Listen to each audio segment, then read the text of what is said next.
Тәтем мені өз үйіме қарай бастады да, «Әй, Бақыт, кілт қайда? Тез кілтті әкел, сіріңке ала кел», деді қызына.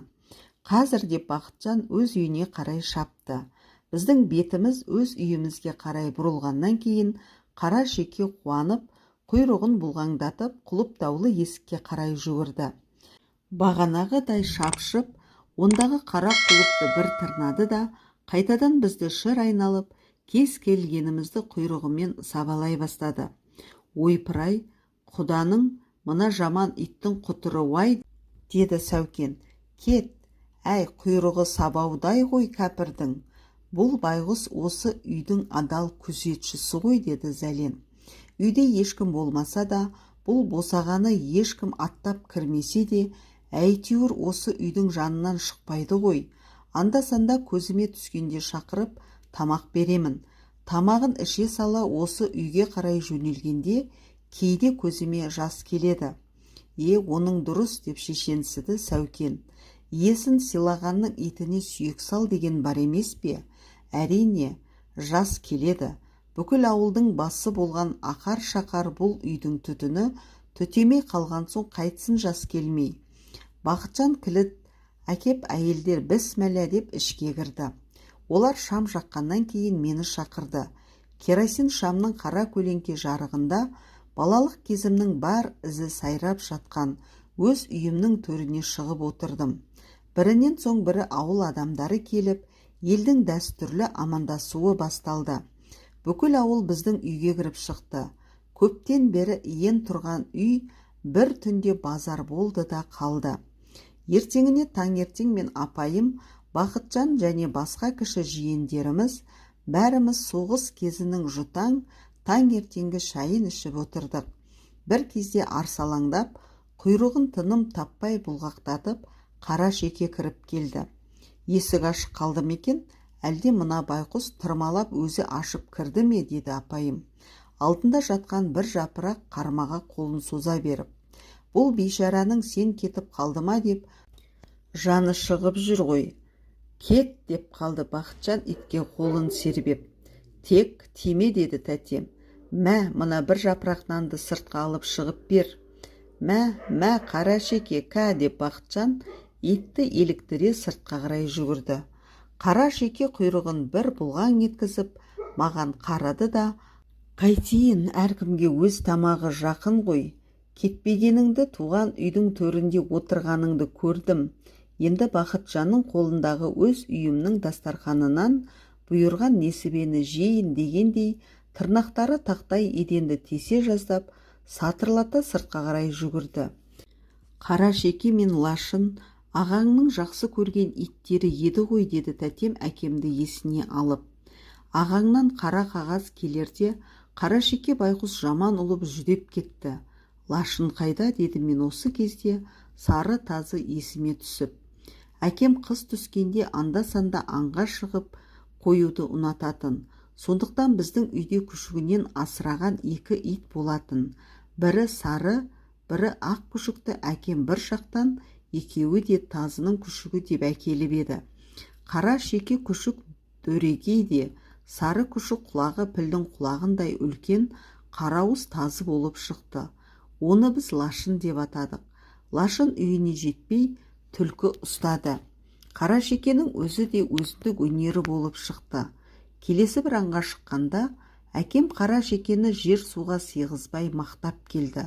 Таңертең әкем Лашынды қосып бір түлкі алды.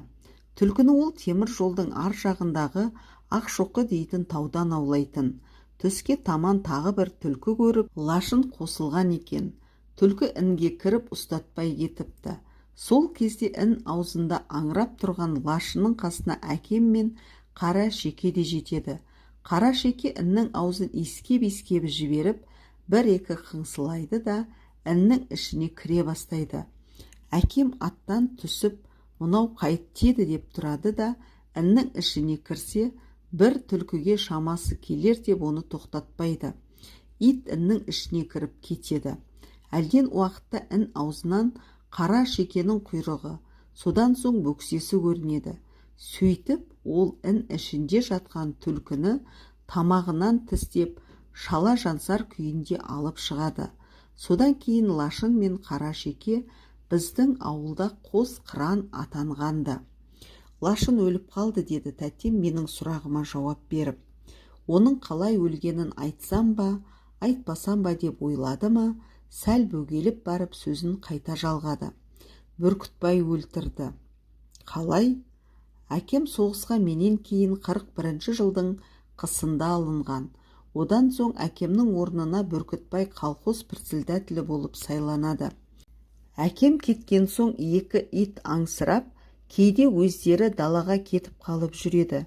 Кешке арсалаңдап келген екі итті көріп көршілер, әй, осы екі ит бүгін түлкі алып далаға тастап келді-ау деседі де қояды. Келер қыста иесіз екі ит қатты жүдейді. Далаға аңсарлары ауып, ешкімге еріп шыға алмай қор болады. Бір күні Бүркітбай ешкімнен сұрамастан үй сыртында жүрген екі итті ертіп далаға алып кетеді. Ол Лашынға күні бойы екі түлкі ұстатады. Кешке қарай жүдеу арық ит үшінші түлкіні әрең ұстайды да қардың үстінде шөкесінен түсіп жатып қалады. Күн тез суытып, қатты ызғырық тұрады. Үш түлкі алған Бүркітбай итке қарамастан ауылға қарай тартады. Итті алдына өңгеріп ала кетсе ештеңесі жоқ. Лашын сол шөкесінен түскен бойы қозғалмастан қатып қалады. Бүркітбайға ілесіп Қарашеке ауылға келеді. Ертеңіне ішіне шөп тыққан үш түлкінің терісі жалаудай желбіреп Бүркітбайдың үйінің төбесінде тұрады. Шешем одан, тазы итім қайда деп сұраса ол, мен ешкімнің итін бағып жүргенім жоқ дейді. Бүркітбай сол үш түлкінің ең қызылын басына тымақ қып киді деп тәтем сөзін аяқтады. Оның басындағы қызыл пүліштен тысталған түлкі тымақты көрсем, күні бүгінге дейін ойыма Лашын түсіп, көңілім бұзылады. Ит жайындағы шәй үстіндегі әңгіме өзінен өзі Бүркітбайға қарай ойысты. Бүркітбай Сәлиманы алды ма деді, мен оның алғанын біле тұрсам да. Алды ғой қарағым, деді тәтем қолындағы кесесінен қара шәй емес, қызыл қан жұтқандай қиналып. Шәй ішкеннен кейін тәтемді ертіп зират басына бардым. Шешеме топырақ салдым. Содан соң военкоматқа барып, тіркелу үшін аудан орталығы Ақжалға кеттім. Тәтем ках деп қайта-қайта шақырса да, Қарашеке менен қалмады. 10 шақырым жердегі ауданға менімен бірге жол тартты. Менің бірінші шаруам военкоматқа аз күнге келгенімді айтып тіркелу тез бітті. Одан соң аудан орталығындағы орта мектепке бардым. Онда маған үнемі хат жазып тұратын екі қыз барды. Олар осы мектептің бұрынғы оқушылары, кейінгі жас мұғалімдер Тана Серкебаева мен Қадиша Қалиақбарова еді. Ол екеуі менің мұнда келгенімді білмейді. Ауылдағылар да менің елге келе жатқанымды естіген жоқ. Өйткені майданнан біз бір-ақ күнде жиналып жүріп кеттік. Жолда ешкімге хат жазуға мұрша болмады. Мектепте Тана да, Қадиша да жоқ екен. Олардың сабақтары түстен кейін болса керек. Үйлерін білмеймін, және ешкімдерін танымаймын. Сондықтан адрестерін алып, сұрап баруды қолайсыз көрдім де, екеуіне ауылға аз уақытқа келгенімді, 2-3 күннен кейін қайтатынымды айтып, бір жапырақ хат тастап кеттім. Сонымен түс ауа Қарашеке екеуміз аяңдап отырып, қайтадан ауылға келдік. Біз түскі шайды ішіп бола берген кезде сырттан Бақытжан жүгіріп кірді. Аудан жақтан велосипедпен біреу келіп еді.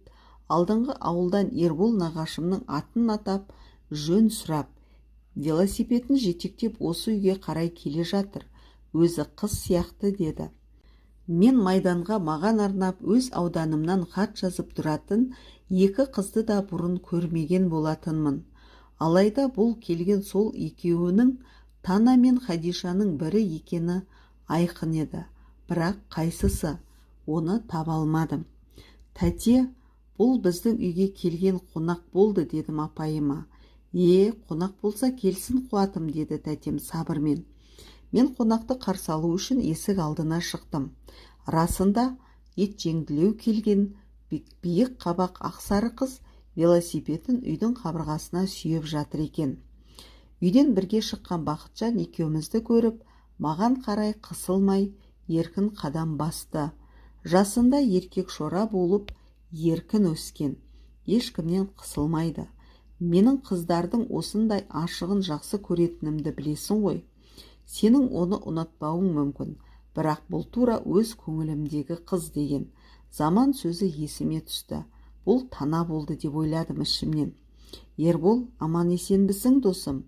Көктен түстің бе жаным-ау, қайдан келдің деп қонақ қыз әйел атаулының әдетінше бүрістіре ұстап алақанын ұсынды. Мен Танамын ғой. Жақсымысың Тана? Сендерді де көретін күн болады екен ғой. Өз көзіме өзім сенбей тұрмын, дедім мен Тананың қолын қысып. Содан кейін Тананы үйге қарай бастадым. Бұл сендердің бұрынғы өз үйлерің бе, Ербол? Әлде апайыңдікі ме? Өз үйіміз, апайдікі де алыс емес, осы үйдің іргесінде тұр. Тана да, Қадиша да менің Ақбота колхозында қандай жақындарым бар екенін жақсы білетін. Әке-шешемнің қайтыс болғанынан да толық хабардар еді. Бәрін өзім жазып ескерткенмін. Тәте, мынау Тана деген сіңліңіз, дедім апайыма қонақ қызды таныстырып. Ауданда тұрады, мұғалім. Маған амандаса келіпті. Жақсымысың қалқам? Дені қарның сау ма? Үй ішің аман ба, деп тәтем бірден іш тарта сөйледі. Жоғары шық қалқам. Жақсы тәте, өздеріңізде аман есенсіздер ме? Бауырыңыз келіп көзайым болып жатырсыз ба? Қуаныштарыңыз құтты болсын, деп тәтемнен қалыспай Тана да шұбырта жөнелді. Өзің сәлемдесуге шебер екенсің ғой, дедім Танаға әзілдеп. Тана күлді. Өзге қолдан келмесе де амандасу қолдан келеді ғой. Тананың бұл сөзінде екі түрлі мән бар еді. Бірі өзінің амандасу жөнін білетінін айтқаны. Екіншісі амандасу үшін өзінің алыстан іздеп келгенін білдіргені. Ауыл қызының осындай астарлы ойға жүйріктері көп болады. Бұрын Тананың хаттарын майданда, окоп ішінде оқып отырғанда да одан шешендіктің жалтылдаған ұшқындарын көретін едім. Онысын Тана ауызба ауыз сөйлескенде де бірден танытты. Рахмет, деді мен оған жымия қарап. Менің бұл сөзімді екі түрлі түсінуге болатын. Онда амандаса білгеніңе, немесе амандаса келгеніңе рахмет деген мағына барды. Оны Тана бірден аңғарып жауап берді. Оған рахмет айтпай-ақ қой, Ербол, деді қыз. Сен жүз көрісемін, еліммен сәлемдесемін деп ауылыңа сонау қан майданнан келгенде саған қарыс жерден келіп, біз амандаса алмасақ, кісілігіміз қайсы, достығымыз қайсы? Екеумізді бірдей директор босатпады да, Қадиша қалып қойды. Саған көп-көп сәлем айтты. Сенімен бұрынырақ дос болғанымды және басқа жағдайымды пайдаланып, екеуміздің атымыздан мен келдім, Ербол. Рахмет, дедім мен тағы да. Тәтем орнынан тұрып төсектен соғыстан бұрын шешем істеген құрақ көрпені алып жазып төрге төседі. Отырыңдар қарақтарым, деді екеумізге бірдей. Тәте, деді Тана отыруға ыңғайланып. Сәлем десемін деп қыз басыммен жігітті іздеп келіпті деп мені сөге көрмеңіз. Ербол біздің үлкен досымыз болған соң келдім. Айыпқа бұйырмаңыз. Жоға қарағым, еш айыбы жоқ, деді тәтем. Қайта сонау ауданнан Ерболды іздеп келгеніңе қуанып жатырмын. Қадірлес дос болған соң ұлы не, қызы не, шырағым-ау. Тәтем менің ойлағанымнан да биік боп шықты. Әсіресе аналық, даналықпен астасқан соңғы сөзі қарапайым апайымның қадірін одан сайын арттыра түсті. Менің ризалығымды өзімнен бұрын Тана жеткізді. Рахмет апай, деп тәтемді мойнынан құшақтады. Құрақ көрпенің үстіне Тана екеуміз қатарласа отырдық. Мен алдымен үй оңаша Танаға айтатын жұбату сөздерімді ойлап отыр едім. Тәтем сыртқа шығысымен сөзді Тана бастап кетті. Ал, Ербол, сен соғыста жүргенде үйде шешең қайтыс болды. Түзде әкең опат болды. Жан досың заманда жау қолынан қаза тауып, қайтпас сапарға ол кетті. Сен туған жеріңе майданда, қасыңда өлген өзге дос жарандарыңды былай қойғанда, осы үш жақын адамның ауыр қазасын арқалап кеп отырсың. Мен саған сәлем соңынан көңіл айта келдім. Арқаңдағы ауыр қазалар жүгін бір күнде болса бөліп көтерісейін деп, лаулаған отқа қарлығаштың қанатымен сепкен суындай болса да, көңіл медеу боп, септігімді тигізейін деп келдім. Ата-анаңның, адал досыңның арт жақсылығын берсін. Осылай деп Тана қалтасынан орамалын алып, бетін басып өксіп жылап қоя берді. Менің де көзіме жас келді. Аузым кемсеңдеп отырып, мен оған көңіл айттым. Заман менің жан досым болса, сенің де жан досың еді. Тек дос қана емес, жан жарың еді, Тана. Мен де саған көңіл айтамын, дедім қыстығып отырып. Сәлден соң көзімнің жасын тежеп, бойымды жиғандай қайта сөйледім. Әкемнің жаманатын үйден естідім. Заманның суық хабарын хат арқылы сен жеткіздің, Тана. Екеуінен де маған үзбей келіп тұратын үшкіл хаттар пышақ кескендей тыйылып қалды. Көзбен көріп, қолмен қоймағандықтан ба, қайдан білейін, әкем мен заманның өлгеніне әлі күнге дейін сенерімді де, сенбесімді де білмеймін. Алғашында мен де сенбедім, деді Тана екі иығы дірілдеп. Заманнан қатты апта күттім-ай, ай күттім. Жарты жыл бойына оны жаным жаманатқа қимады. Ақыры сендім. Сенбесіме не шара енді. Қыстыға жылаған Тананың дыбысы шығып кетті. Мен оған сабыр айтып, шашынан сипадым. Өткінші жаңбырдай боп, қыздың жасы тез тыйылды. Орамалымен шапшаң сүртіп көзін құрғатты. Біздің оңаша отырып жылап сықтап алғанымызды ешкім де сезген жоқ. Тананың сүйген жігіті майданда өліп еді деп тәтеме де айтпадым. Айтпағаным қазақтың ескі дәстүрінде некелі жары немесе басқа бір ет жақыны болмаса, оң жақта отырған қыз бөтен жігіт үшін жұрт көзінше жылауға тиіс емес. Тана екеуміздің кешке дейін әңгімеден аузымыз босамады. Мен соғыс жайын, ол ел жайын айтты. Екеуміз бір-бірімізге заманнан алған соңғы хатымызды баян етістік. Тана маған заманның өлімі жайында келген қара қағазды көрсетті. Лейтенант Заман Әлімбетов неміс фашистерімен күресте ерлікпен қаза тапты деген 10 шақты сөздің әріптері мені жан жағымнан ысқыртып, ыстық тілімен жалап өтіп жатқан қып-қызыл оттай тітіретті. Кешке тәтем қонақ қызбен екеумізге ақ ірімшік жасап берді. Жаңа сауған сүтті ірітіп, үстіне сары май салып әкелген мұндай ақ ірімшік ет жоқтай ет орнына жүреді.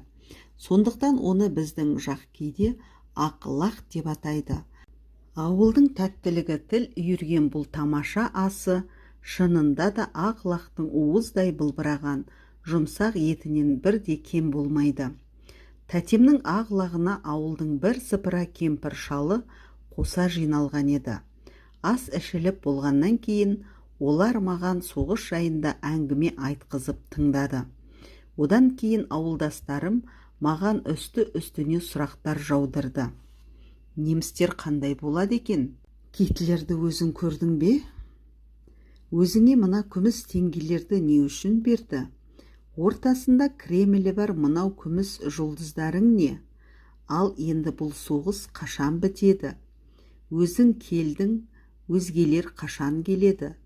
Қарттардың барлық сұрақтарына мен білгенімше жауап қайырдым. Ал мына қонақ бала кім деп сұрады одан соң кемпірлердің бірі. Бұл сұраққа тәтем жауап берді. Бұл баланың аты Тана, ауданның мұғалімі, деді тәтем. Осы күнгі оқыған балалар бірін-бірі дос тұтып жүрмей ме? Тана мен Ербол екеуі соғыстан бұрын қалада бірге оқыған екен. Ерболдың хабарын естіген соң сәлемдесуге әдейі келіпті. Бәле, жөнақ, көп жаса шырағым деп қарттар риза болып қалысты. Ал қалқам, деді кемпірлердің бірі, сен бір ән айтып жіберсең, Жассың ғой, сөйтсін, деді тағы біреу. Ерболдың арқасында қонақ баланың лебізін тыңдап қалайық. Тана сәл ойланып отырды да менің домбырама қол созды. Үйге келгеннен бері мен домбырама ішек тағып, пернелерін жөндеп күмбірлетіп қойған едім. Тананың саусағы тиісімен қоңыр домбыра лыпып сайрай жөнелді. Өзі домбырада біледі екен ғой. Уа бәле, деп шалдар көтеріліп қалды. Домбыраны құлақ күйіне келтіріп алғаннан кейін оны алдына қойды да Тана көпке қарады.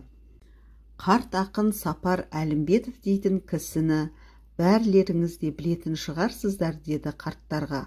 Ол кісі биыл қайтыс болды ғой. Неге білмейік? Сапекеңді әбден білеміз, десті қарттар. Сол кісінің Заман дейтін жалғыз ұлы бар еді, деді Тана. Сапар атамның сол баласына арналған 2 өлеңін өз әнімен айтып берейін. Айт шырағым, құлағымыз сенде. Ол байғұстың жалғыз баласы соғыста қайтыс болып, соның күйігінен көп кешікпей өзі де өлді деп естігенбіз. Рас, деп Тана басын изеді. Мынау ақын атаның 41 жылы шығарған өлеңі. Содан соң Тана мұңды бір әуенмен қарт әкенің жалғыз ұлына арнаған жан жырын аңыратып қоя берді. Заманым қиын тидау осы жолың, үйренген жалғыз қозым жастан қолым. Сен барда алдымнан ай, артымнан күн, толысып тұр екен ғой оң мен солым. Онда мен барда екенмін, байда екенмін, бір мұңсыз өте жақсы жайда екенмін. Белге соққан жыланда енді балам, біле алмай сол жалғыздың қайда екенін. Жанымның жарық таңы атып тұрған, егінім жаңа дәнін татып тұрған. Аузым аққа тигенде алып қойып, қабағым сол емес пе қатып тұрған. Не керек үңірейіп қала берді, орныңнан айналайын жатып тұрған. Алды-артыңда қарайған қалмап еді, жаныма сол жерің ғой батып тұрған. Көзіме тереземен шамда күңкірт, олар күңгірт емес қой, мен ғой ымырт. Төр үйдің 4 қанаты құлазып тұр, кеткендігін білдіріп иесі сырт. Өзің аман келген соң орнамаса, базар тарқап кеткендей болды жым-жырт. Ағаруға айналды сақал мен мұрт, көздің жасы көл болып сауалды ұрт. Жалғызға қандай уақыт кез болды деп, кеудені жеп жатыр ғой қарабас құрт.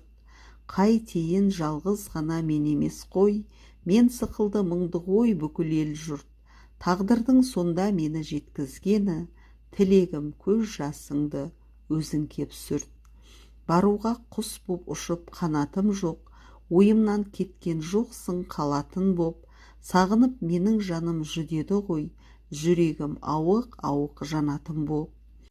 Су болсамшы алысқа ағатын боп, жел болсамшы жер түбін табатын боп. Арқар құлан сықылды аң болсамшы, айшылықты 6 аттап шабатын боп. Ол емес 2 аяқты жан болған соң, отырмын ойдың отын жағатын боп. Өзіңнің сәлем жазған хаттарыңды бойыма бойтұмар ғып тағатын боп. Ұзын сөздің қысқасы сені тағдыр, сақтасын жанған оттан қағатын боп. Тәңірім соның дәмін қалқынан жаз, өз көліне келгенде үйрекпен қаз. Көпті сақта, көппенен бірге сақта, сөйлейтін сонан басқа сөзіміз аз. Тана бұл бірінші өлеңді айтып болып тоқтап, көзінің жасын сүртті. Жалғыз Тана емес, үй ішіндегілердің барлығы егіліп жылап кеткен еді. Шалдардың көздерінен аққан жас тарам-тарам болып сақалдарын жуды.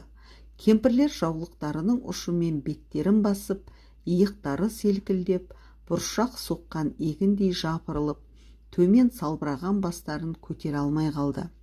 Әркімнің көз алдына өз жалғыздары елестеді. Ақын өлеңі барлық ата-ана жүрегінің қылын шертіп, олардың өз жүректерінің мұңын ағытты. Әлден уақытта шалдардың бірі бас көтерді. Сапекеңнің қалай өлгенін білесің бе қарағым, деді Танаға. Білемін, деп бас изеді Тана. Қара қағаз келгеннен кейін ақын ата нәр сызбай жатып алды. Бұрынғыдай ел де араламады, өлең де айтпады. Күндіз түні төсегінен тұрмады. Бір күні түсте мені шақыртты. Отыр қарағым деп қасына отырғызды да ең соңғы өлеңін жаздырды. Біздің үй ақын атаның үйімен көрші болатын. Ақын атам баласына арнаған бар хатын маған жаздыратын. Өзінің жаңа шығарған бар өлеңін маған көшіртетін. Осы өлеңін айтып, жаздырғаннан кейін ақын ата 3 күннен кейін дүние салды. Жарықтық-ай, байғұс-ай, жалғызымен бірге кетейін дегенде, қайтсын ет жүрегі қан боп езіліп кеткен ғой сорлының десіп, қарттар бірінің сөзін бірі құптады. Сапекеңді соғыстан бұрын менің де көргенім бар еді. Заманның қонағы боп жатып, ақынның бірсыпыра өлеңдерін тыңдағанмын. Шоқша қара сақалы бар, әр сөзін сабырмен айтатын, кесек тұлғалы қара қоңыр кісі еді. Шырақтарым, екеуің дос болыпсыңдар деп еді Сапекең. Мен ауылға қайтарымда заман екеумізді екі жағына алып отырып, достық қарызы ауыр жүк, адал жар азбайды, адал дос алдамайды. Екеуің де бір үйдің жалғызы екенсіңдер. Біріңе бірің ақ дос, айнымас серік боп өтіңдер. Әрқашанда адал болыңдар. Адалдың арқаны ұзын деген сөз шын сөз. Осыны естеріңнен шығармаңдар. Бұдан кейін мен қарт ақынды көргенім жоқ. Заман маған хат жазған сайын әкемнен сәлем деген сөздерді жиі қосатын. Ол Сапекеңді әке дейтін. Өйткені заман әкесінің егделеніп қалған кезінде 40-тан асқанда көрген жалғыз баласы еді. Жаңа тана өлеңді әндете айтқан кезде менің көз алдыма ақынның Ақжал тауының іргесіндегі аласа үйі елестеді. Төр үйдің 4 қанаты құлазып тұр деген сол үйдің төргі бөлмесінде отырып, ақынның бізге айтқан мәслихатын есіме түсірді. Айт қарағым, енді ақынның екінші өлеңін айт деп қарттардың бірі тананы қайтадан қолқалады. Тана домбыраның құлағын қайтадан бұрап, жаңағы ырғақтан өзге басқа бір мұңды үнмен әндете жөнелді. Жанымның жарық күні жалғыз заман, бұл жолдан қайтар деушем есен аман. Қайтады деп жүргенде қара жер ғып, бір қағаз келді-ау сенен түсі жаман. Қағаздың оқығанда бетін ашып, суыды тұла бойым сұрым қашып, батқандай боп көрінді күн көзіме, әлемге жарық берген нұрын шашып. Көрінді ай тұтылып тұрғандай боп, көрінді бетін жалған бұрғандай боп, басыңды кәне бәлем көтерші деп, басымнан шой балғамен ұрғандай боп. Бір қалдым қара тұман басқандай боп, бір қалдым қасқыр шауып сасқандай боп, көзіме қайтқан жандар жек көрінді, не атып, не дарға асқандай боп. Солар қалай айтты деп аузы барып, қалай мені қылды деп көрнеу ғарып, өмірге жазылмайтын жара таптым, дүниеден өтпек болдым ашы барып. Әлгі айда, әлгі күнде қаз қалпында, қош жарық бірі күндіз бірі түнде, өзімнің жарық күнім батып кетіп, өмірге менің жаным жанған мүлде. Жер жүзін тұман да жоқ шалып тұрған, мұнартып тауды бүркеп алып тұрған, жалғыз-ақ өз басыма мұнар түсіп, жалғаннан менің көңілім қалып тұрған. Бағады біреу қағазды біреу қазып, жіберсе айтушыда қандай жазық. Жанымның желі арқаны үзілген ғой, сынған ғой жазым тауып жалғыз қазық. Ендеше онсыз маған өмір арам, сөз арам сөйлеп жүрген ойым қарам. Кірермін қара жердің қойынына, сел болып көздің жасы тарам-тарам. Малым деп кімнің малын жүрмін бағып, үйім деп кімнің отын жүрмін жағып. Кімім бар менікі деп ие болар, бір күні мені кетсе ажал қағып. Сол күні менің атым өшті дағы, іштегі шемен дертім өсті дағы. Таныған Қазақстан Сапекеңнің, дүниеден із тозы жоқ көшті дағы. Әйелдер қайтадан өксіп, шалдар еңкілдеп, Үйде отырғандар тегіс бордай босап кетті. Мен қарт ақынның қазасын көз алдыма елестеттім. Өз шешемнің де соғыс салған құсадан өлгенін ойыма алдым. Адам оқтан ғана өлмейді екен ғой дедім ішімнен. Қасірет пен қайғы да улы газдай тұншықтырып өлтіретін болғаны ғой адамды. Соғыста заманайдай жалғыз боздақтар жау оғынан опат болып жатса, елде соғыс жіберген қаралы хабарлар қарт әке, қадірлі шешелерді оқтай құлатып және жатыптау, оны кім білген? Майданға келген хаттар ішіндегі аз ауырып анаң қайтыс болды деген сияқты қысқа хабарлардың ар жағында қандай қасіреттер жатқанын болжамаппыз ғой. Тана оқыған осынау екі шерлі өлең маған өзім 3 жылдан бері күн сайын көріп келе жатқан соғысты жаңа бір қырынан танытқандай болды. Ол соғыстың адамдарды майданда ғана емес, үйде де өлтіріп жатқандығы еді. Бір қағаз келді-ау сенен түсі жаман дегенге қарағанда, хатты заманның жолдасы жазған ғой дедім мен Танаға. Иә, алғашқы хат жолдасынан келді. Ол бір шегініс кезінде адам көп опат болды. Заманнан айырылып қалдым. Тірі болса бері шығар еді. Опат болғандардың ортасында қалды деп ұқтым деп жазған еді. Артынан іле-шала командирінен неміс фашистерімен күресте ерлікпен қаза тапты деген машинкаға басылған екінші қағаз және келді. О, пахырай десеңші, деді қарттардың бірі. Осыдан кейін ауыл адамдарының бәрі үйлеріне қайтты. Арқаларына бір-бір қап тас арқалағандай боп, белдері бүкшиіп, біздің үйден әрең шығысты. Таяқтары жерді үнсіз түрткілеп, үнсіз тарасып жатты. Жатар алдында далаға шығып, Тана екеуміз біраз серуен жасадық. Орта көшедегі мектепке дейін барып қайттық. Сәлима осы мектепте ме? Деп сұрады Тана. Осында болар, басқа мектеп жоқ қой мұнда. Кездестің бе? Жоқ. Көремісің? Білмеймін. Біздің үй барша ауыл үйлері сияқты ауыз үй, төр үй және қазандық деп аталатын кухнясы бар 2 бөлмеден тұрушы еді. Өткен түнде бәріміз төр үйде, тәтем балалары мен еденде, мен төсекте жатып шыққанбыз. Біз қайта келсек, тәтем төргі бөлмедегі түнде мен жатқан 2 кісілік темір кереуетті Танаға дайындап, маған еденге жер төсек салып қойыпты. Өзі балалары мен ауыз бөлмеге жайғасыпты. Тана төсекте, мен жерде. Екеуміз тағда ұзақ сөйлесіп жаттық. Есігі жабық тұрған ауыз бөлмеден тәтті ұйқының қорылы естіледі. Тана, дедім сол кезде ақырын. Әу, бері келші, бірге жатайық. Тана үндемеді. Бұл сөзді қалай айтқаныма өзім де қайран қалдым. Шыным ба, әлде Тана қайтер екен деп сынамақ болдым ба? Алғашқы сәтте оны өзім де аңғара алмадым.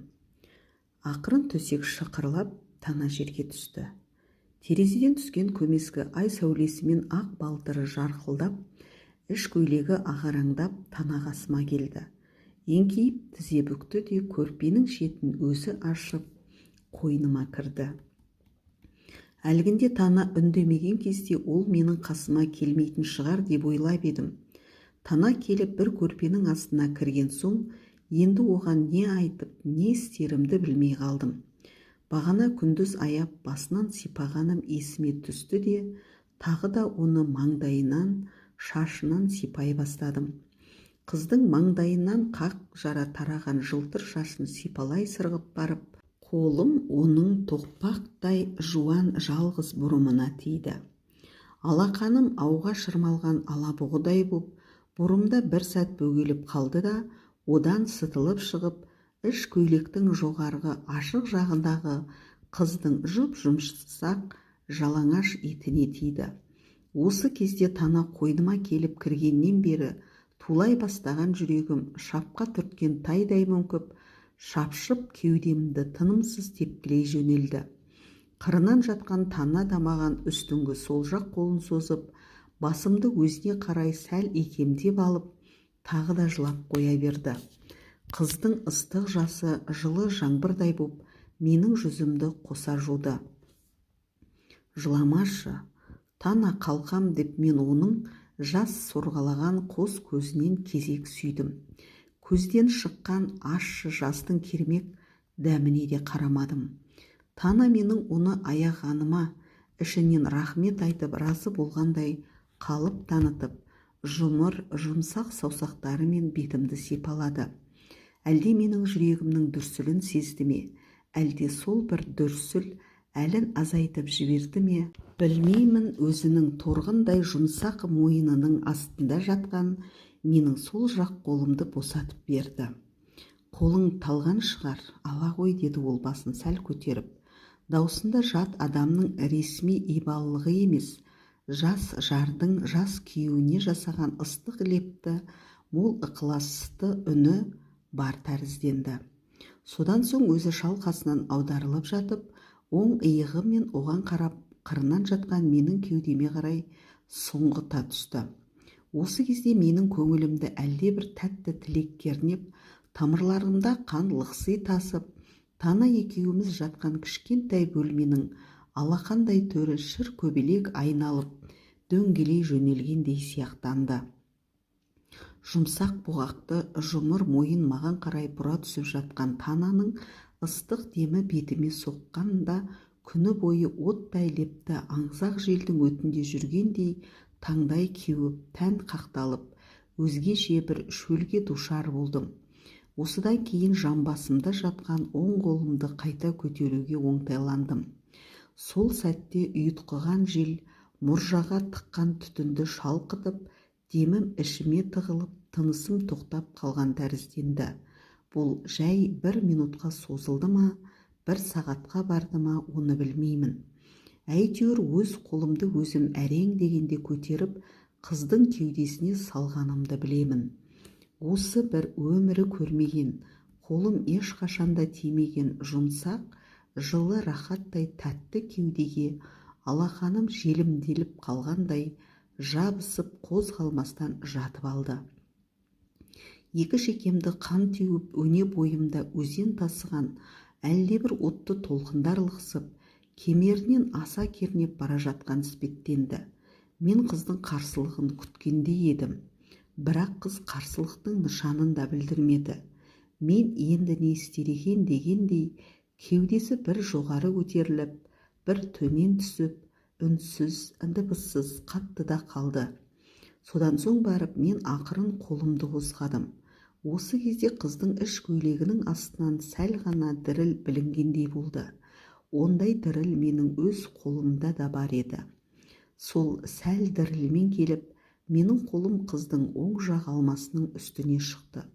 Алма ашық емес, сыртын қол тайғанақтататын сырма жіппен тырсылдата қаптап қойғандай боп көрінді.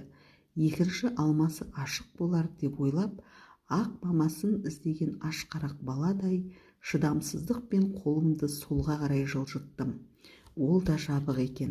Саусақтарымның жалынғандай боп діріл қаққан сабырсыз, шапшаң қимылы әсер етті ме, қыз кеудесін кеудеме тигізе, ыстық демімен бетімді шарпып, маған қарай бұрылды да, сол қолын арқа жағына қарай созып, әлдебір нәрселерді тырсылдатып ағытып жатқандай болды.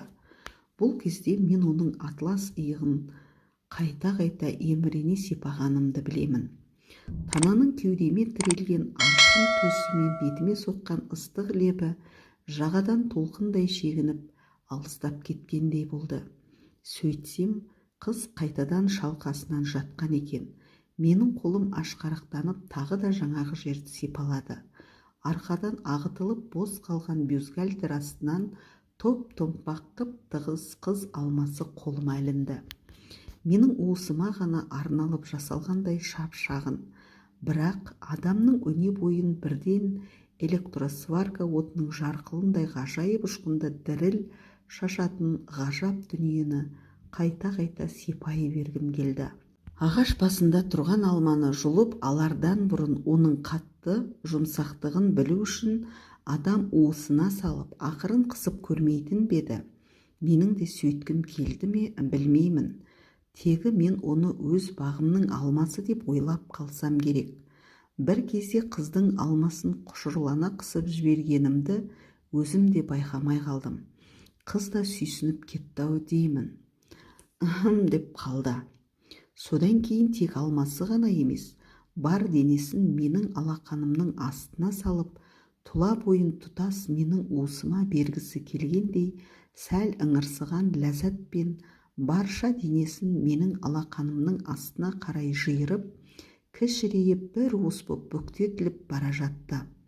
Алмасын қысқан қолымның сыртынан қайта-қайта сипалап, тананың да аса бір тәтті құмарлықтың ырқына беріле бастағанын аңғарғандай болдым. Бұрын жалаңаш қызды құшақтап кім көрген?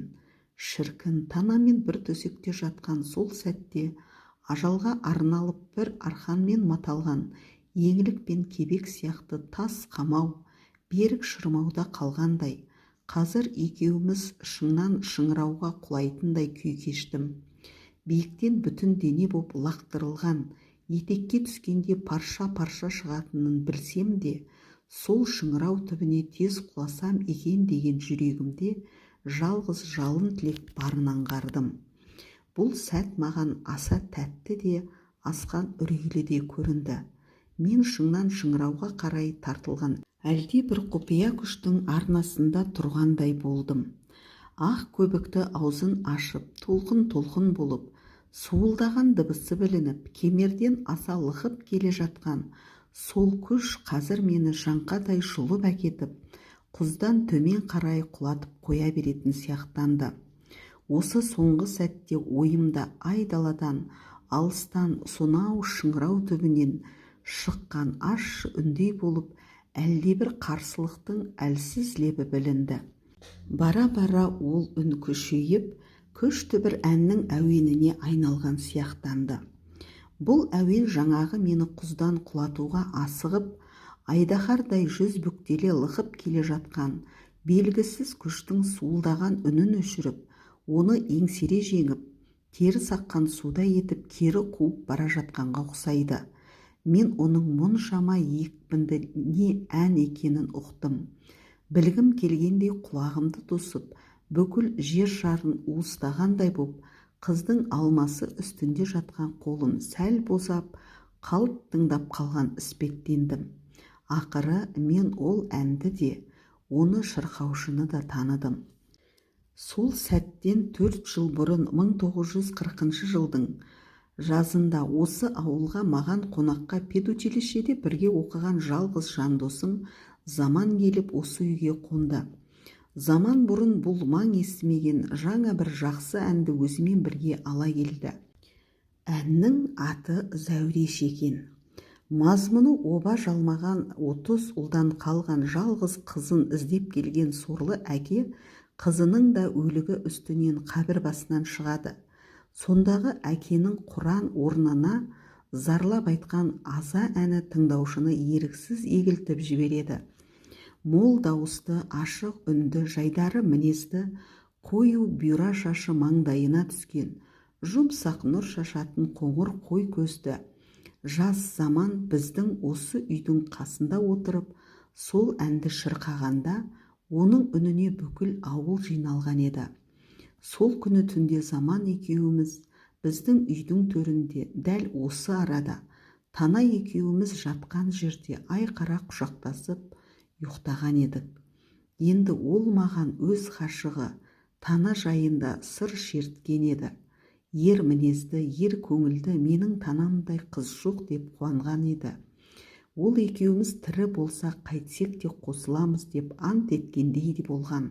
Енді міне, сол жерде 4 жылдан кейін мен Заманның өзін емес, сүйген қызын құшақтап жатырмын. Апырау, менің мұным жөн бе? Заман қайда? Қазір құшағымда жатқан сол досымның кеше бір-бірінен ыстық ләззат татысып, бірімен бірі қосылуға ант етісіп, уәде байласқан қызы емес пе еді? Ол тірісінде мені бүйтіп Тананың қасына жатқызбас еді-ау. Ол Тананы көктегі күннен де, жердегі желден де, көлденең көзден де, гуілдеген сөзден де, Мен тұрғай өзінен де қызғанар еді-ау. Ендеше менің мұным, оны өлді деп басынғаным ба? Мен құмарлық қысып, ләззаттың осынау өзім сипалаған қос шыңының төбесіне көтерілсем, әзіз досым заманның зиратын таптағандай болмаймын ба? Таптағаным емес пе? Жоқ, олай болмайды. Жаным тірі тұрғанда мен досымның атына кір келтіруге тиіс емеспін. Танадан ләззат ұрлап, дос қарызы, дос аруағы алдында қарабет болуға қақым жоқ. Осылай деп ойлаған маған Тана екеуміз жатқан төбесі аласа тастай қараңғы бөлме көрдей қорқынышты боп кетті. Тананы құшақтап жатып, саудыраған сүйек үстінде ләззат ойнағын салғандай көрініп, төбе шашым тік тұрып, жаным тітіркене түсті. Арсыз, абыройсыз, адамгершіліктен азған ит екенсің деп өзімді өзім кінәладым. Биік төсекте бөлек жатқан Тананы азғырғандай боп, қасыма шақырып алғанымды сұмдықтай сезіндім. Содан кейін қолымды Тананың кеудесінен тартып алмақ болып қозғай бастап едім, Тана оны шап беріп ұстап алды. Тағы да қысшы, тағы да дегендей, кеудесіне қатты басып босатқысы келмегендей ыңғай танытты. Әлде Тана менің алма қысқан қос қолым сәл босатса болды, кеудеден төмен сырғанап, жүгенсіз жүйріктей лағып, басқа жақа кетеме деп қорыққандықтан сөйтті ме? Оны аңғара алмадым. Қылмыс істегендей боп сасқалақтағанмен, қолымды күшпен тартып алуға шамам жоғын сездім де, енді қайран досымның өзін көмекке шақырдым. Осыдан 4 жыл бұрын, дедім мен Танаға даусым дірілдеп. Қазір сен екеуміз құшақтасып жатқан осы жерде егіз қозыдай болып Заман екеуміз жатып едік.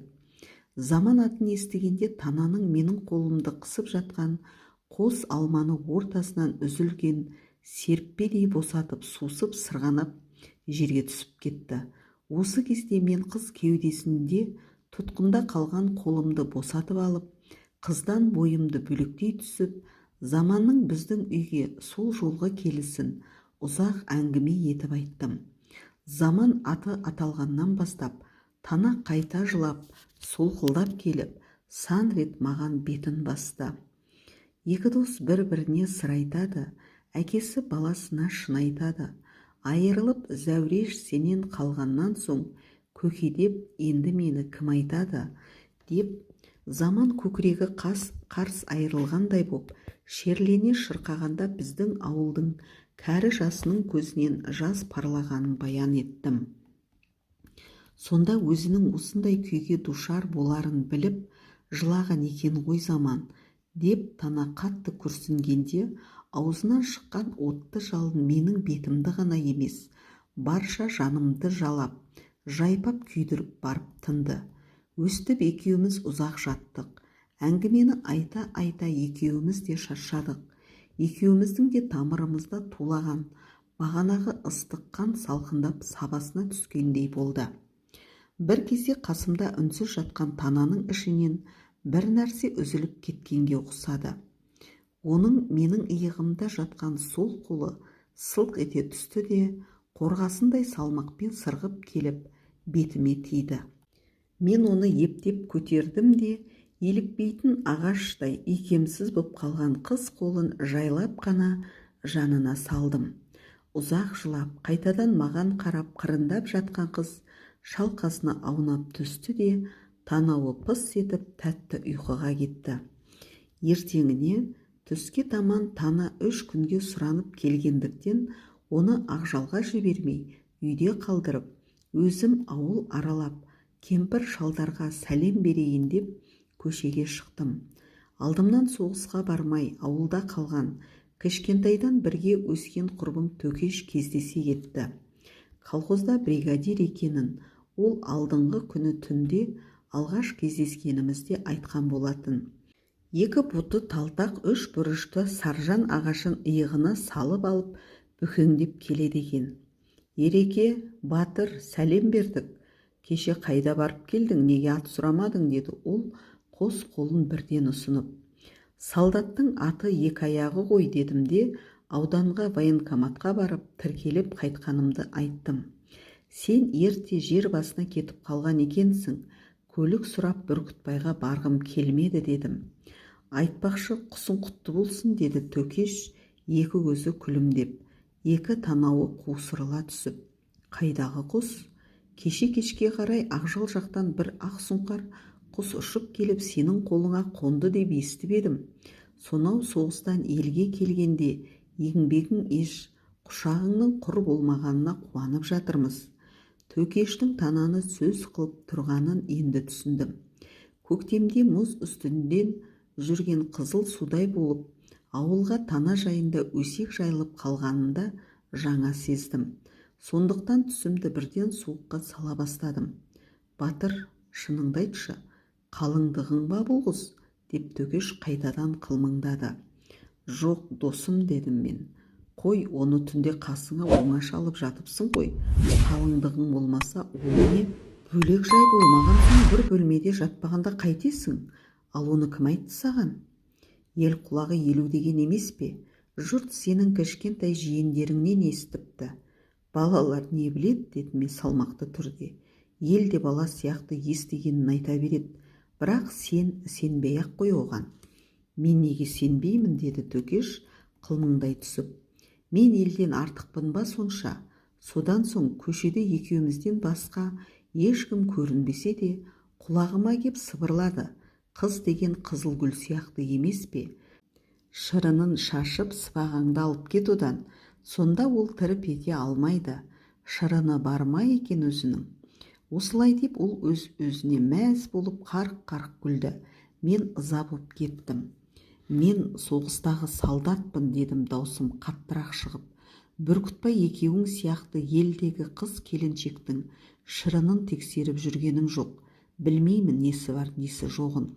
Қойдым батырекесі, қойдым, деді ол екі қолын бірдей төбесіне көтеріп.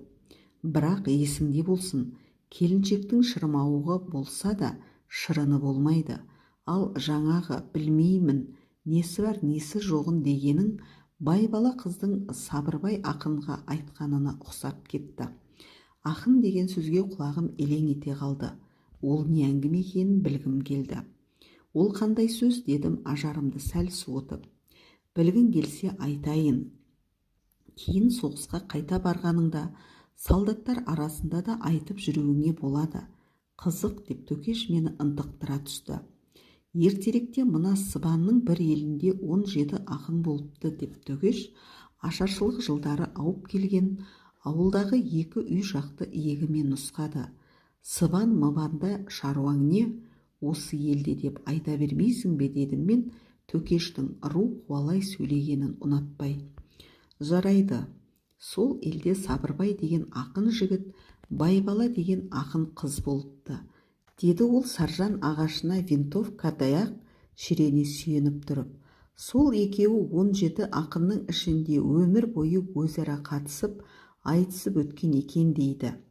Бірақ қанша аңдыса да бірін-бірі жеңе алмапты. Бір күні Сабырбай Байбаланың күйеуге шыққалы жатқанын естіп, енді оны жеңетін жерім келді деп ойлайды.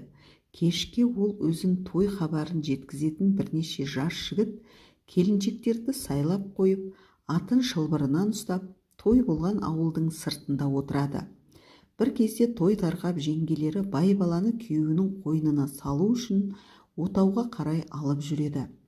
Хабаршы келіншектердің Сабырбайға жетсін деп сықылықтаған күлкісі, шолпы сылдыры ақынға айқын естіліп тұрады. Қыз шолпылары сылдырлап, күйеу жайғасқан төсектің алдына шешініп жатыр дегенді естіп, Сабырбай атына мінеді. Ақын айлы түнде ақбоз аттың үстінде, ақ домбыра қолында, түнгі тыныштықты бұзып дүбірлете дүңкілдетіп, ақ отаудың жанына жетіп келіп өлеңдетіп қоя береді. Күйеу құшағында жатқан Байбала оның әніне ән, әзіліне әзілмен жауап береді. Сонда Сабырбай қызға қайта айтатын сөз таба алмай, болмас, Байбалаға дауа жоқ екен деп атын Борбайға бір салып жөнеле берген екен дейді. Жаңағы сенің сөзің осыған ұқсады дегенім ғой, деді Төкеш әңгімесін аяқтап. Қайтадан қылмыңдап, Байбала айтқандай, той болған жер төмендеп, ой боп қалса да жатырмын да баяғы. Жоқ, деді мен қабағымды қайта түйіп. Ешқашанда олай болмайды. Жарайды, ал қайда беттеп барасың, деді Төкеш. Мен ауыл аралауға шыққанымды айттым. Осы кезде қасымызға жас жігіт Тұрсын келді. Ол трактор бригадасында учетчик екен. Төкеш екеуі ақылдасып, Тұрсын бүгін ауылда менімен бірге қалатын болды. Төкеш екеуінің жұмысын қоса атқармақ боп, ертең өзі маған серік боп, ауылда қалу үшін жер басына қарай кетті. Тұрсынды ертіп жүріп, ауылдың үлкендеріне тегіс сәлем беріп шықтым. Соғыста тұл қалған жесір жеңгелеріме амандастым. Кірген үйімнің өлгендеріне көңіл айтып, соғыста тірі жүргендерін осы мен сияқты боп, аман есен қайтып келеді деп жұбаттым. Үйден үйге ілесе жүріп, Тұрсын кімнің үйінде қандай хал ахуал бар, ауыл соғыс кезінде қандай қиындықтар көріп жатыр, қай үйге қара қағаз қашан келді, соның бәрін жақ жаппастан баяндаумен болды.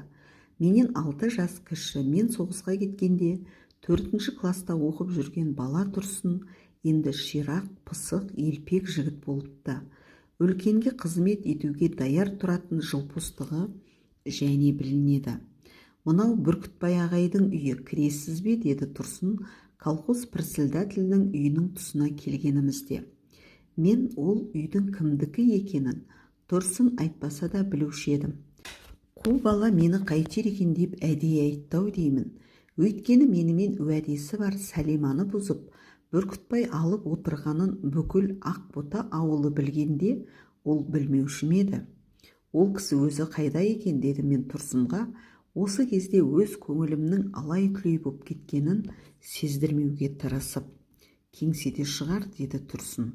Жүр онда кеңсеге барып, Бүкеңе де сәлем берейік. Ол кісі менің бұрынғы бригадирім ғой. Тұрсын бетіме қарады. Қу бала күйімнің қандай екенін білгің келеді-ау тегі, дедім ішімнен. Балаға бәрібір сыр бермеуге бақтым. Жарайды, жүріңіз, кеңсеге барайық онда, деп Тұрсын қайтадан лып ете қалды. Колхоз председателі Бүркітбай Тұтқышевпен кеңсе алдында кездестік. Ол іштен сыртқа қарай шығып келеді екен.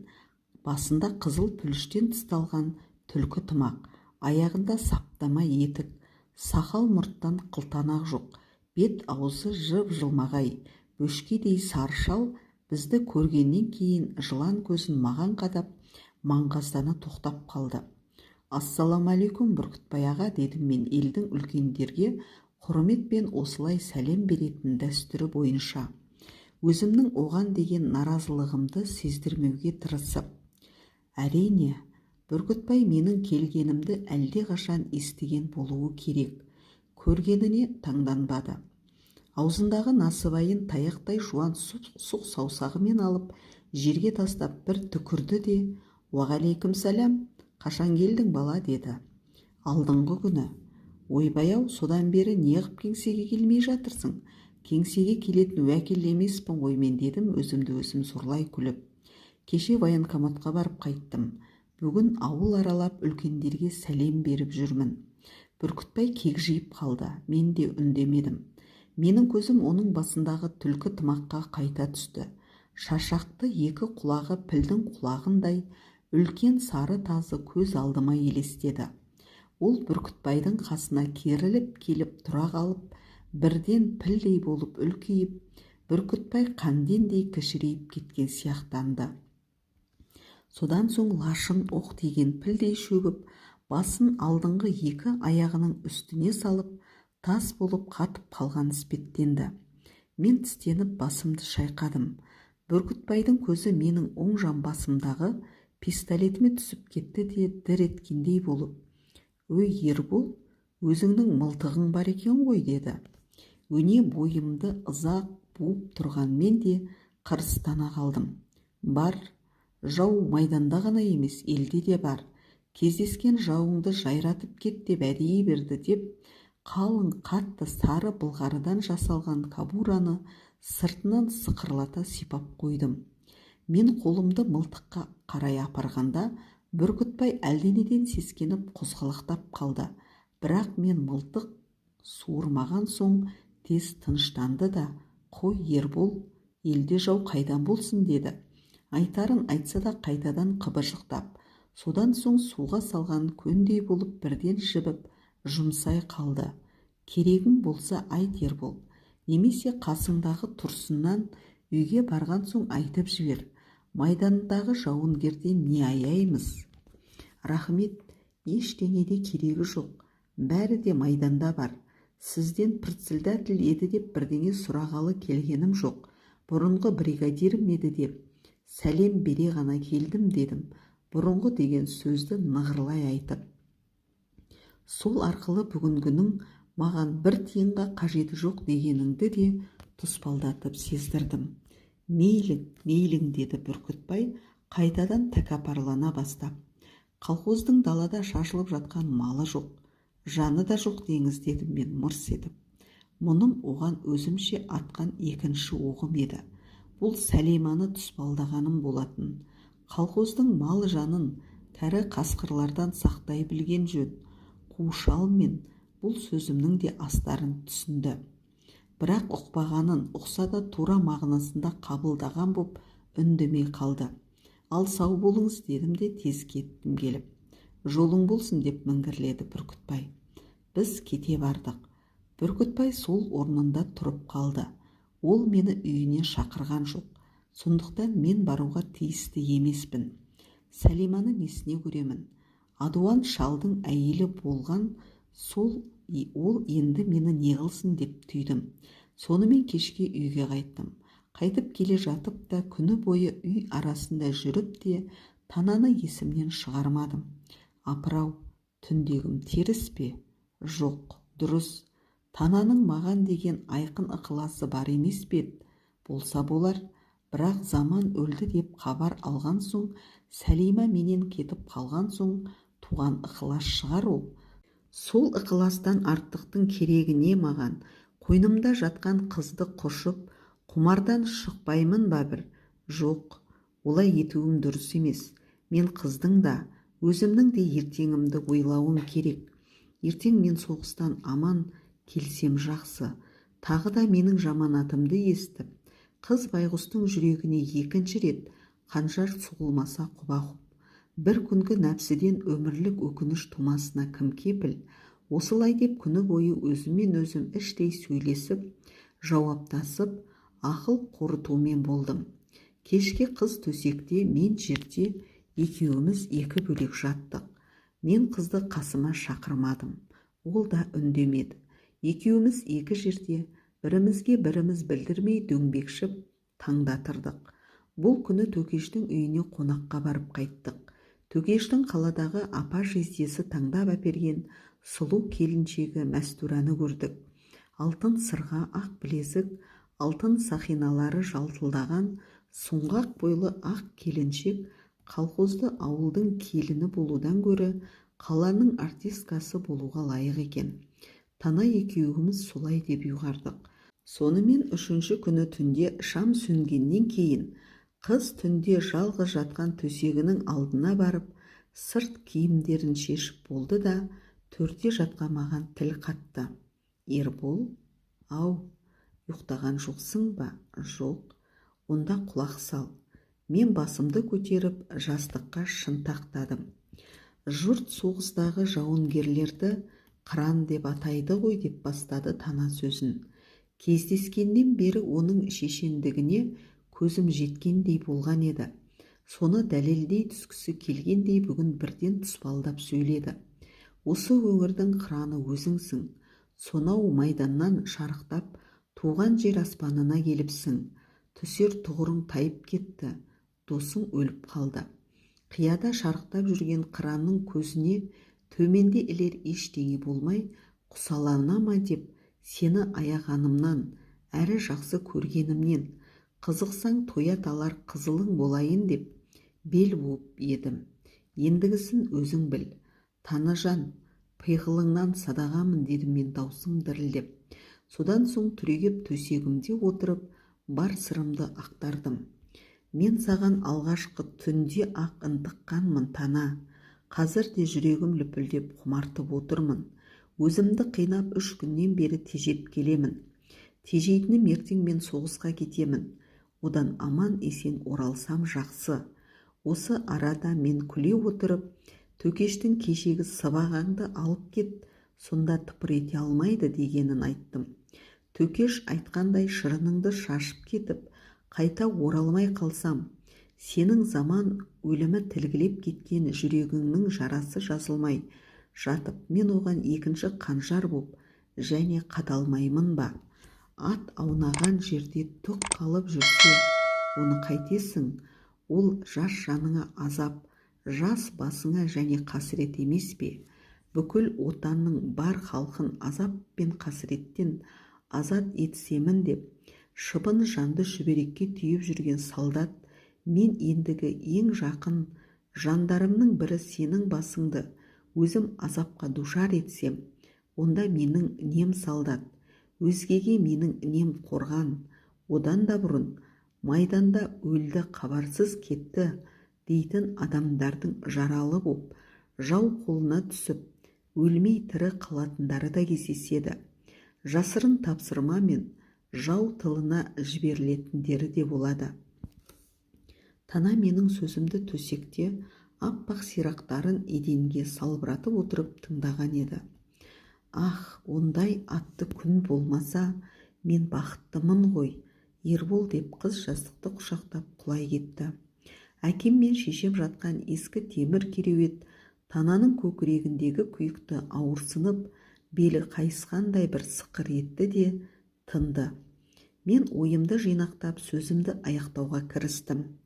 Бүгін мен 3 күн өзімді берік ұстай алмасам, ертең заман тірі боп шықса, ел алдында сен екеуміз қара бет болмаймыз ба, Тана?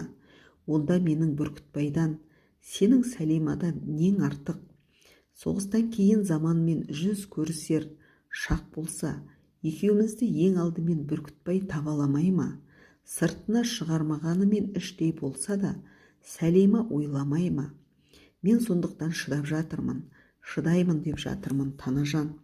Өлді деген адам тіріледі деген ойымда жоқ еді, деді Тана даусы дірілдеп. Онда менің үмітім үзілмеген екен ғой әлі. Заманым, жаным, барсың ба, тірісің бе? Кеш менің бір жолғы осалдығымды, деп қыз ақ ұра дыбыстап барып үнсіз қалды. Жастықты тістелеп, тұншығып, солқылдап жылай берді. Сөйтіп ол қызбен мен осылай 3 күн бірге жаттым. Сол 3 күнде 3 рет қыл көпірден өткендей болдым.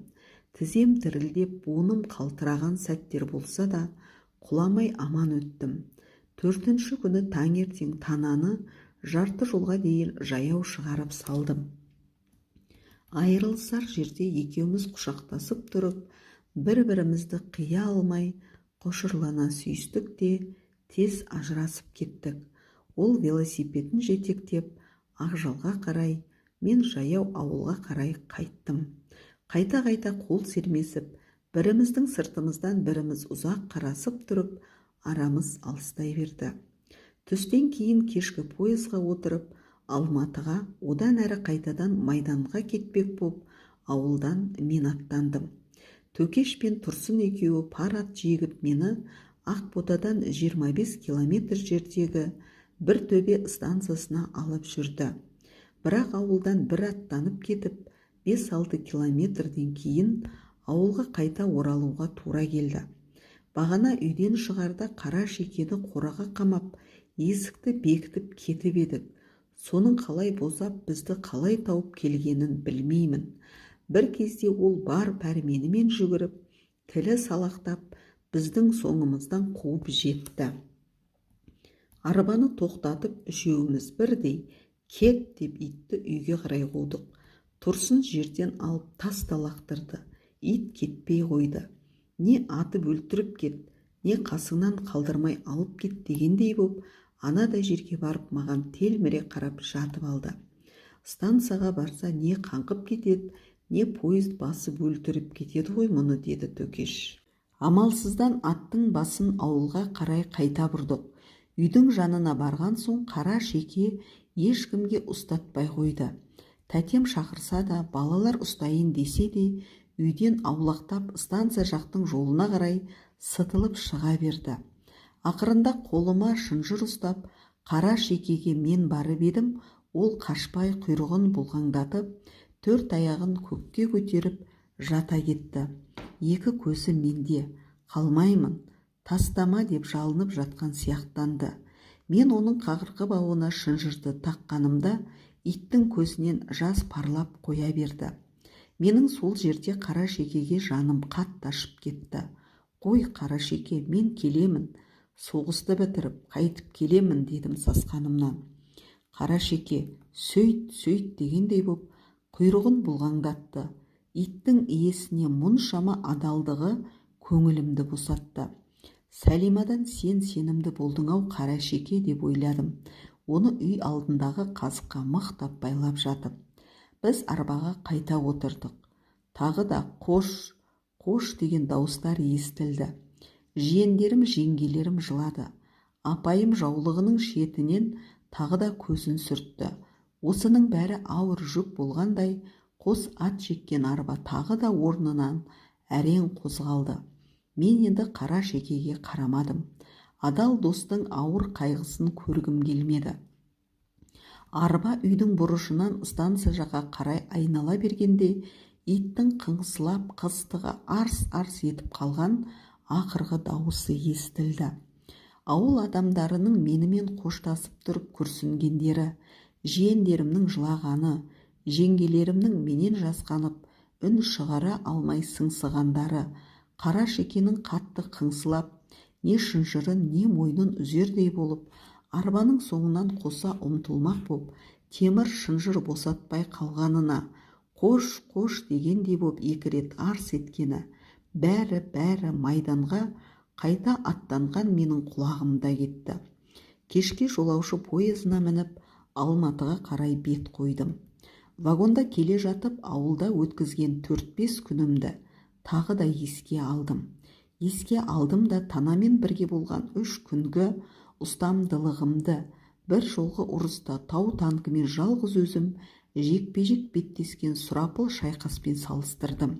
Ол ұрыста жау біздің жаяу әскерді кейін тықырсып, тура наводкада тұрған біздің батареяға танктер дүрсе қоя берді.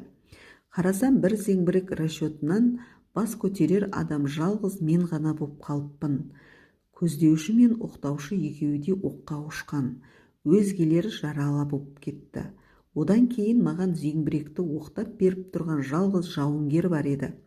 Танктен атылған снаряд жарықшағы оны да жалп еткізді. Оқсыз, отсыз зеңбірек жау танкінен жасқанғандай бүкірейіп, бүгіжейіп, мойнын ішіне алып үнсіз қалды. Оның доңғалағын құшақтап жерге кіріп кетердей жабысып, окоп ішінде мен жатырмын.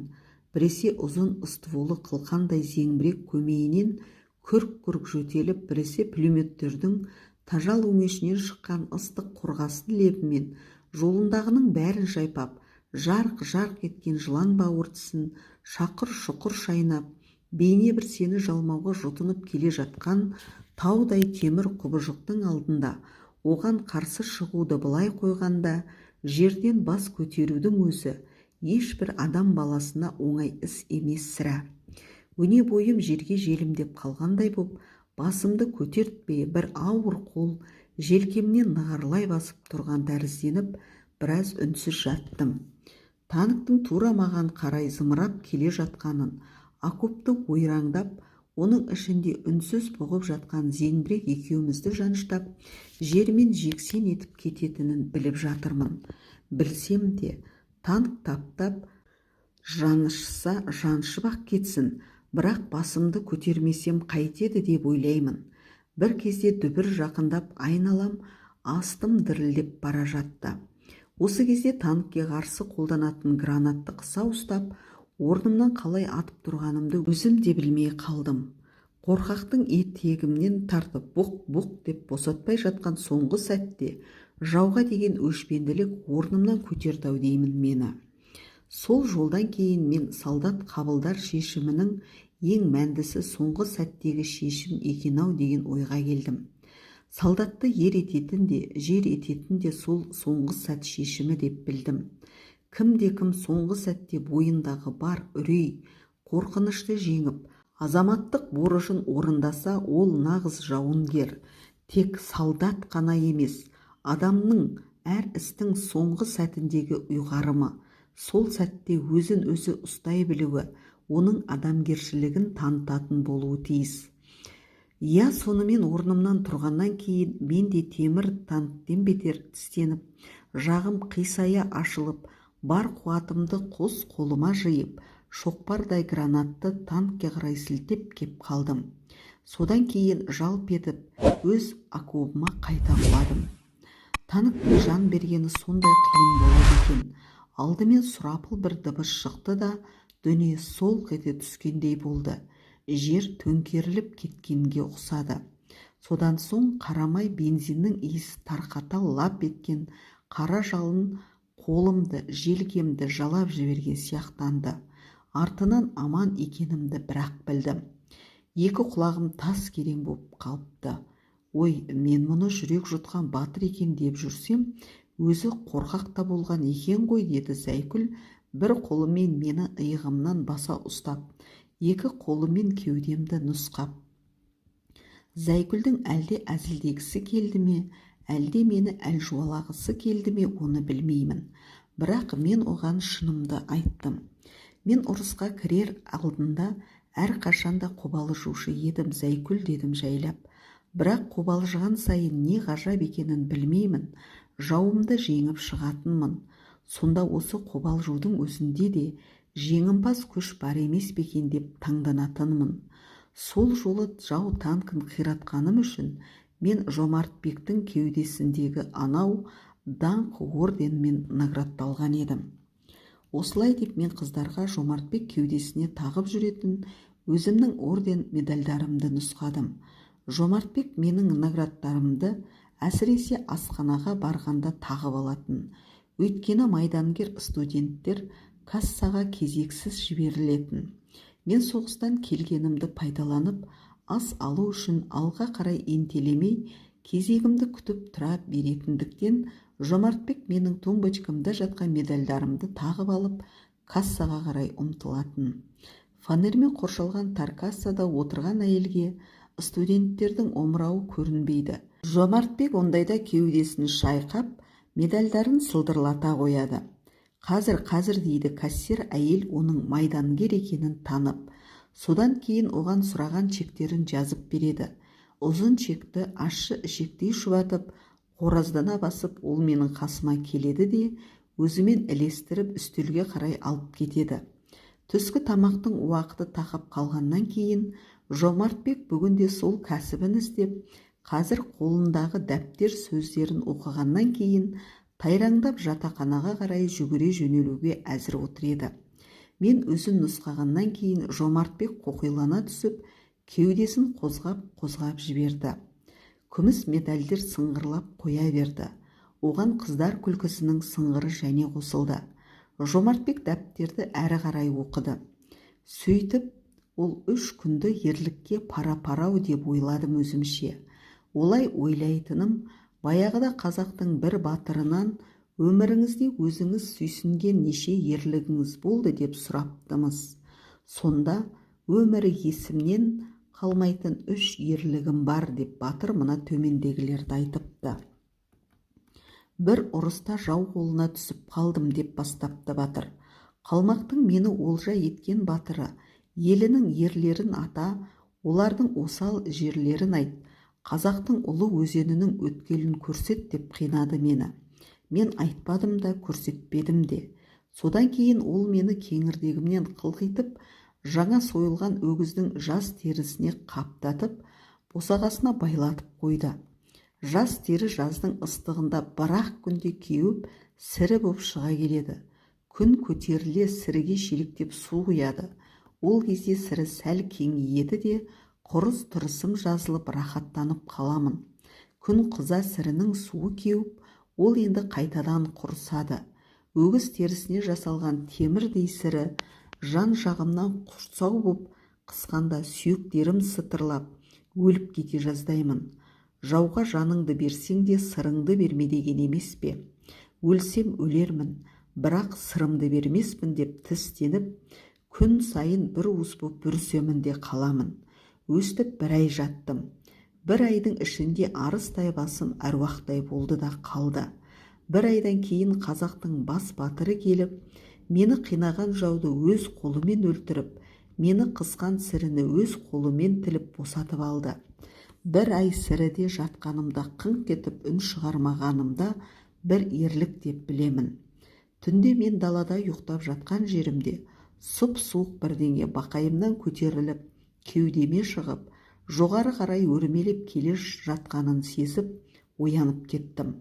Қозғалмай жатып байқасам, бақайымнан бері қарай өрмелеп келе жатқан ұзын жылан екен. Ұшып тұрсам, оның шағып алатынын білдім де, сенің іздеп келе жатқаның осы ғой деп, аузымды аша бердім. Жылан апандай боп жатқан ауызға басын сұға бергенде, мойнынан қыршып алдым да, жыланның басын жерге шеңбердей боп шошып жатқан денесінің қасына түкіріп тастадым. Екінші ерлігім осы деп есептеймін. 20-ға жаңа ілінген қылшылдаған шыдамсыз жас шағымда өне бойымды қашыма қотыр басып, орнымнан қозғала алмай жатып қалдым. Сонда тұла бойым отқа күйгендей дуылдап, қанша қышып қиналсам да, етіме бір рет тырнақ тигізбей шыдап едім. Осыны үшінші ерлігім деп айтар едім, депті батыр.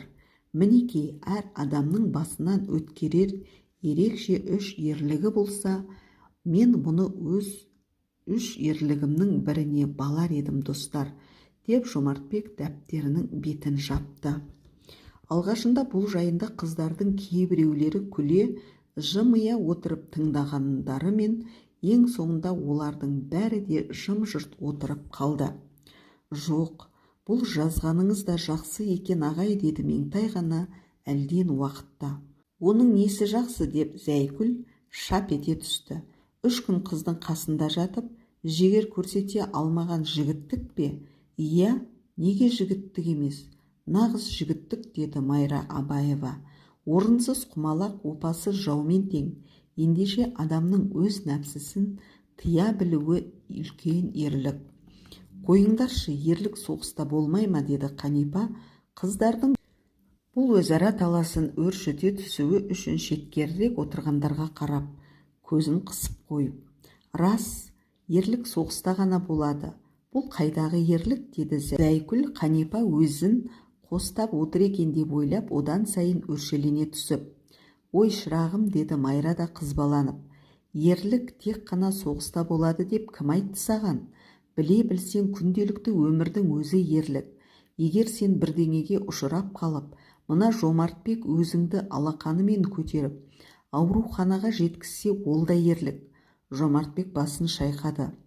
Оны кімді алақанға салып, кімді арқалап апаруды ойланатын шығармыз, ал Зәйкүлді аяғынан салақтатып, арқалап алғанға не жетсін? Ол маған да жеңіл, Зәйкүлге де рахат.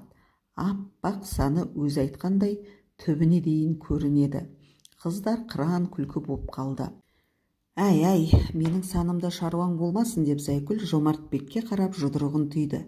Мен бірдеңеге ұшырап қалсам, бәрібір сен ауруханаға бармайсың. Одан да жедел жәрдемге жалынғаным артық. 03-ке телефон соғыңдар, қыздар. Ондай бірдеңе бола қалса. Оған да мен жүгіремін ғой бәрібір, деді Жомартбек күлместен, жымимастан. Ал сенің саныңда менің ешқашан шаруам болған емес. Кербез ағайыңа көрсетіп жүрген өзің ғой оны.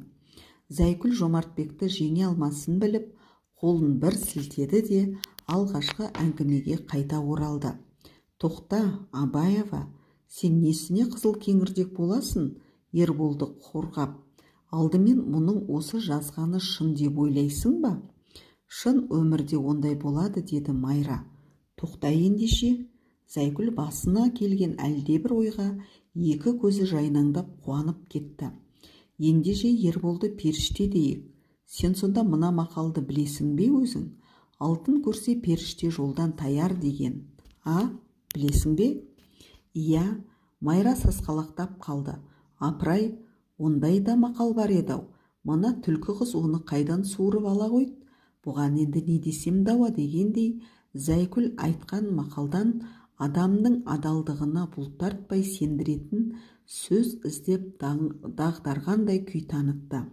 Білемін, ол мақал ғой, бірақ мақалдың бәрі бірдей. Тоқта, Зайкүл қолын көтерді. Емтиханда мақал деген халық жүрегінің шындығы, мақал шындық сәулесі деп, таңдайың тақылдағанда алдыңа жан салмайсың. Енді келіп, ол мақал дейсің. Мақал болса, өтірік демексің бе сонда? Жоқ, өтірік демеймін, шындық. Бірақ ол қандай мақал? Мәселе сонда. Халықтың адал жүрегінен шыққан, өмірдің философиясын білдіретін, шын даналықты танытатын мақал. Мен мәтелге дауым жоқ, ал халықтың сол даналығына үстем таптың, елдегі қу сұмдардың өз пайдасын көздеп қосып жіберген қоспалары және бар. Мысалы, деді Зайкүл, мысалын айт. Мысалы, бәйбішеге жарасар қолындағы сабасы деген мақалды ал. Бәйбішеден басқа әйел, кедей әйелдері қолдарына саба ұстаса, күнә бола ма екен? Олар қымыз ішсе, ауыздарынан ағып кете ме екен? Жоқ, бәйбішеге жарасқан саба басқаға да жарасады. Бірақ үстем таптың сабаны бәйбішеден басқаға ұстатқысы келмейді. Кедей, күң әйелдерге саба ұстауға жазбаған деп, оларды сендіруге тырысады. Атам заманнан келе жатқан халық мақалы осылай деген дейді.